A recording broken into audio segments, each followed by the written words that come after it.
que vai acontecer nessa próxima semana, a vitória da igreja na área física e na área financeira, é sinal de alguma coisa que Deus está para fazer conosco como igreja. Avivamento de Deus é algo que nós queremos. Nós estamos no rio de Deus e eu creio que o nível do rio está subindo.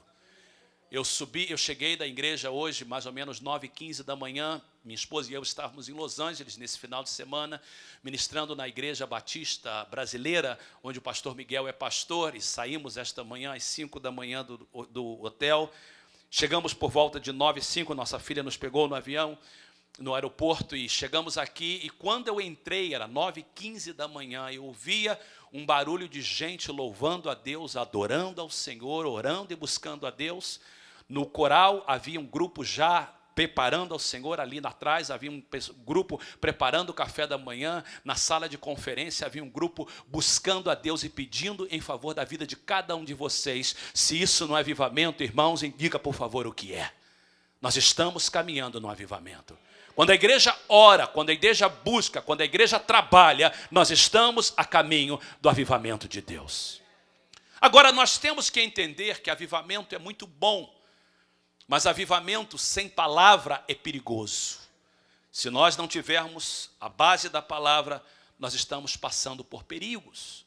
E a história está cheia de pessoas que foram avivadas por Deus, que estiveram presentes no mover de Deus, e essas pessoas não encararam as suas fraquezas, e por causa disso elas pereceram. No livro de Atos, no capítulo 6, quando a igreja primitiva necessitava de ajuda e os primeiros diáconos foram escolhidos, a Bíblia diz que os discípulos disseram: escolham homens cheios do Espírito Santo e cheios de sabedoria. E entre eles estava Estevão e Filipe, homens cheios de Deus. Estevão, o primeiro mártir, Filipe, o grande evangelista, que levou o evangelho para Samaria e para o etíope, que ia a caminho da África. Mas no meio deles também estava um homem chamado Nicolau, que foi o pai da heresia dos nicolaítas. O que aconteceu com esse homem, que era um dia cheio do Espírito Santo, cheio da graça de Deus? Esse homem não encarou as suas fraquezas.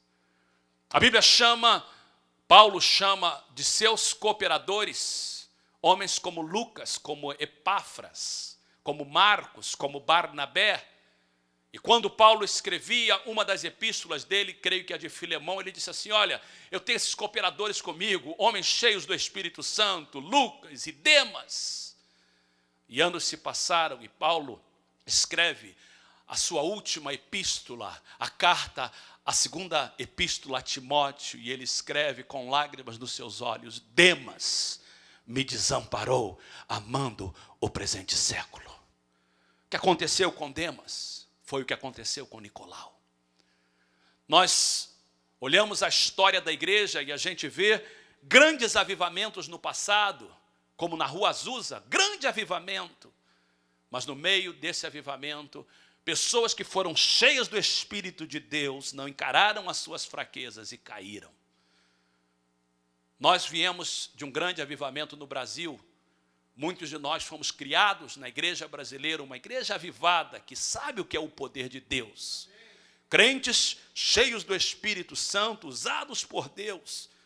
Mas, infelizmente, crentes que não encaram a sua fraqueza, e que na igreja falam em línguas e profetizam, mas a vida lá fora é uma vida de mau testemunho.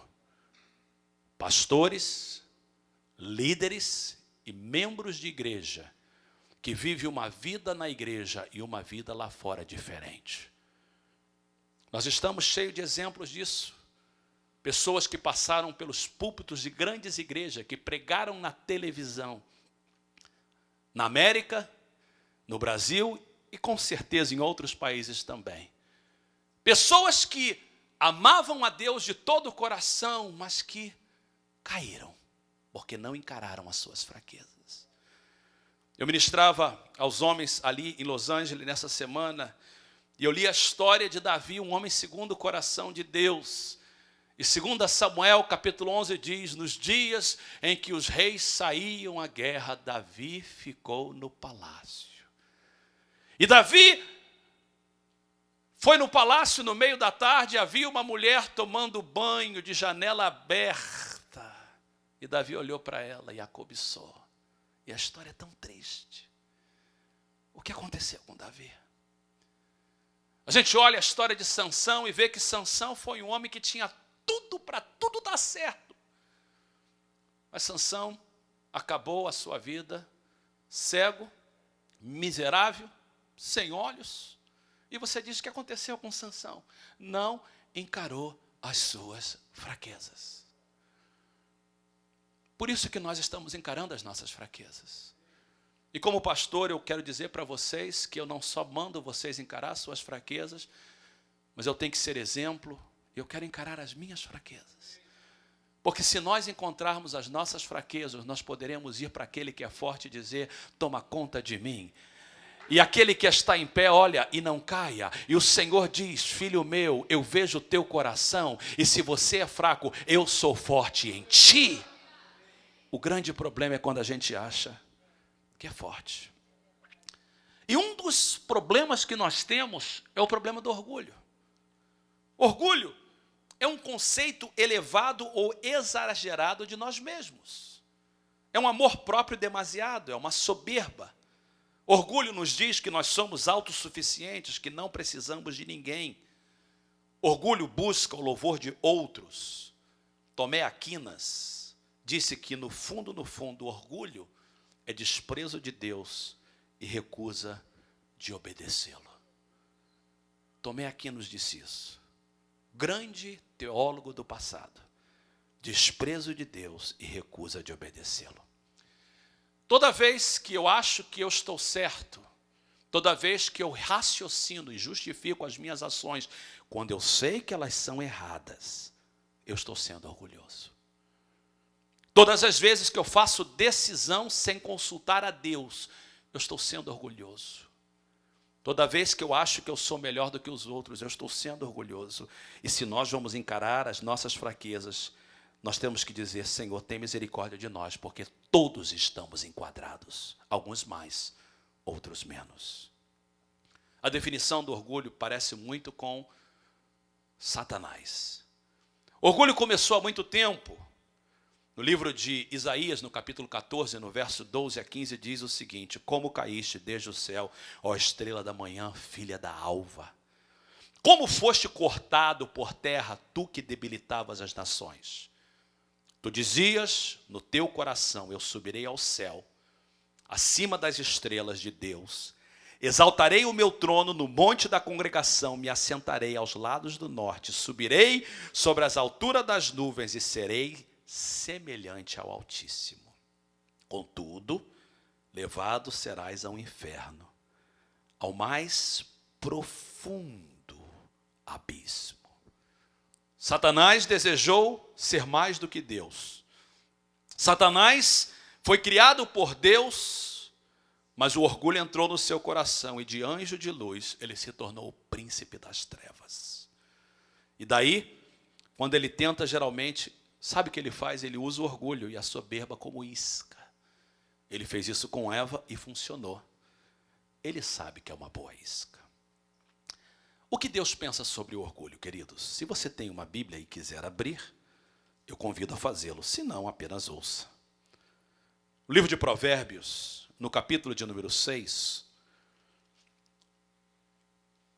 o verso 16,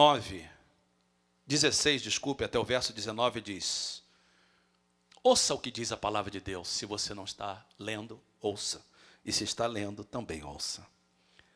Há 6 coisas que o Senhor odeia. Gente, espera aí.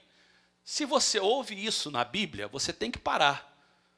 Porque eu quero saber o que Deus odeia, porque o que Deus odeia, eu não posso fazer. Porque se eu faço o que Deus odeia, eu estou correndo um grande risco. Olha o que a Bíblia diz. Há 6 coisas que o Senhor odeia, 7 coisas que Ele detesta. Olha o primeiro da lista. E geralmente o primeiro da lista é importante porque traz primazia. Nós aprendemos sobre hoje primícia.